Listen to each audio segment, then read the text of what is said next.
So, how about that trade deadline? Names are dropping off the board quickly. Grav was on the Sportsnet YouTube channel last night talking about some of the moves. Claude Giroux going to the Panthers, Hampus Lindholm going to the Bruins. Let's talk about what happened today.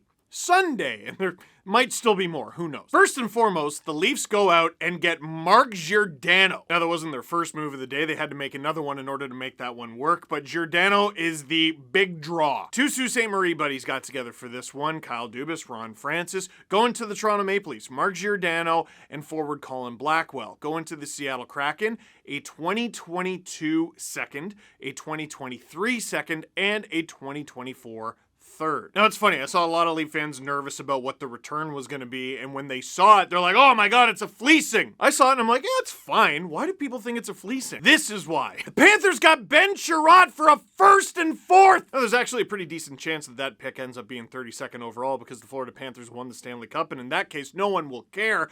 But if they don't, it's going to be a problem. I think with Giordano, a lot of Leaf fans were worried that this was going to be a repeat of the Nick Foligno deal, and it doesn't look like it is. No first rounder involved, no Matthew Nyes involved. Leafs get a little bit of leadership, a little bit of snarl, a little bit of defense for goodness sakes, and a player who knows how to move the puck. Ron Francis was a little hamstrung by the fact that it seemed like Mark Giordano wanted to go to Toronto. Not the first time that a former Flames captain was able to say which team they were traded to. And while in the Mark Giordano deal, the Seattle Kraken didn't get the first round pick that they coveted, here's what they do have. Their own first in each of the next 3 years. Plus, in the second round over the next 3 years, their own second, Florida second, the Leafs second, their own second, the Leafs second, the Jets second, their own second. Going into the third, their own third, Calgary's third, their own third, the Leafs third. The stat I've seen going around is that the Seattle Kraken have 30 draft picks over the next 3 drafts, which is good. Instead of an average of 7 picks per draft, they have 10. Here's what's much better than that.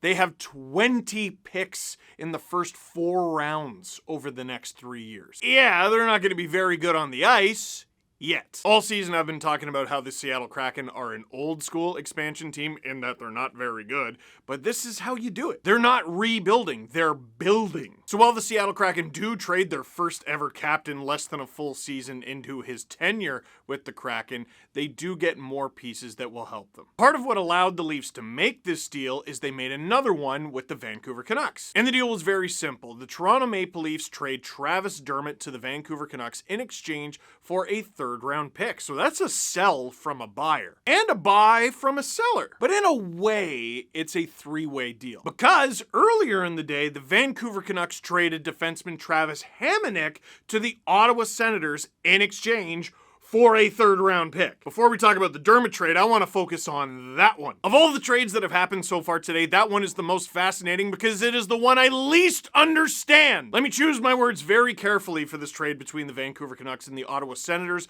What the Ottawa Senators did in this deal makes no sense! It's actual nonsense. I don't understand it at all. First of all, they're one of the worst teams in the league this season, and they're buying! And it's the Ottawa Senators, who tend to be a cap-strapped team. Next season, Travis Hamonic, who has a $3 million cap hit, will actually make $3.25 in cash. So the Sens, in a deal, are taking on money, which they don't often do. And even if you justify it with, well, they really like the player, they could have had him for free earlier this season when he was on waivers. On waivers to play for you this season when he will make less than he will next season. $500,000 less, as a matter of fact. Now, the third-round pick that the Ottawa Senators are giving up, could it have helped them? Yeah, maybe, but not soon. Maybe help them out down the line, and the Ottawa Senators don't want to be rebuilding anymore. I understand that.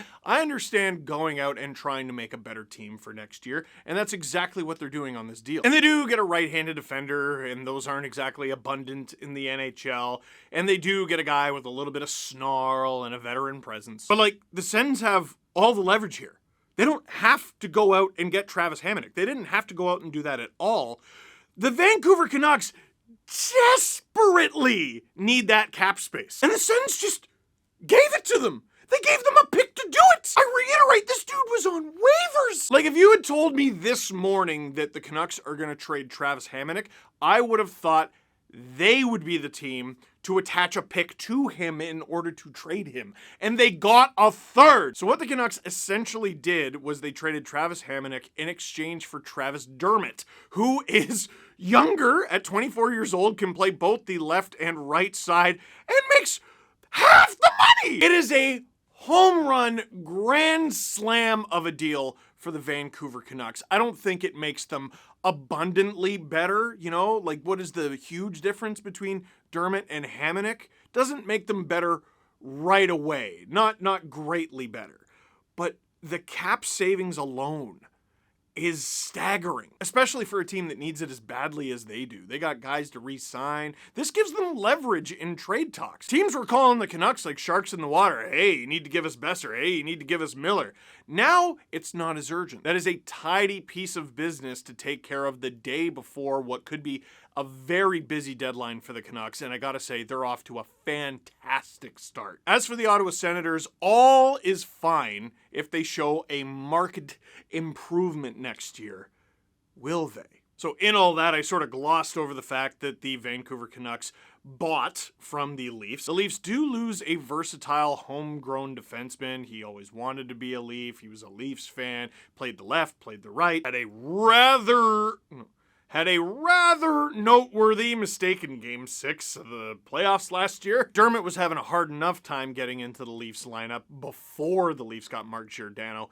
It just makes sense. As for the Vancouver Canucks, it's kind of a great outcome for them because, yes, Hamonic goes out, but Dermott comes in. They're a team that's sort of selling, but they're also sort of going for a playoff spot.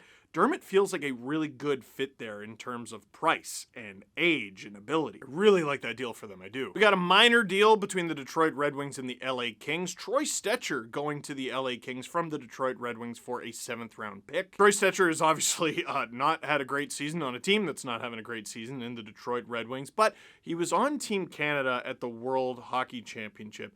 And good players don't forget how to play hockey. The Kings have kind of been underrated all season, and I wonder if Stecher on a team that is not in utter shambles right now might be okay. Worst case scenario, he's depth. And for the Florida Panthers, yes, they went out and got Claude Giroux, but did you see the other blockbuster? Robert Hagg! Holy cow! Nah, it's not much. It's Robert Hagg. He's a defenseman. He's 6'2". He's affordable. You need those going into the playoffs. Buffalo gets a 6th round pick in exchange because that's better than nothing. Now, Grav already talked about the Giroux trade, but the Panthers situation actually got a little bit more complicated. Aaron Ekblad got hurt last night, and after initial reports that it wasn't that bad, he's on LTIR. Now, some people think there may be shenanigans, and they wouldn't even be the first Florida team to take part in LTIR shenanigans. But after it looked like the Florida Panthers made their big moves, they got Sherratt, they got Giroux, they got Robert Hagg.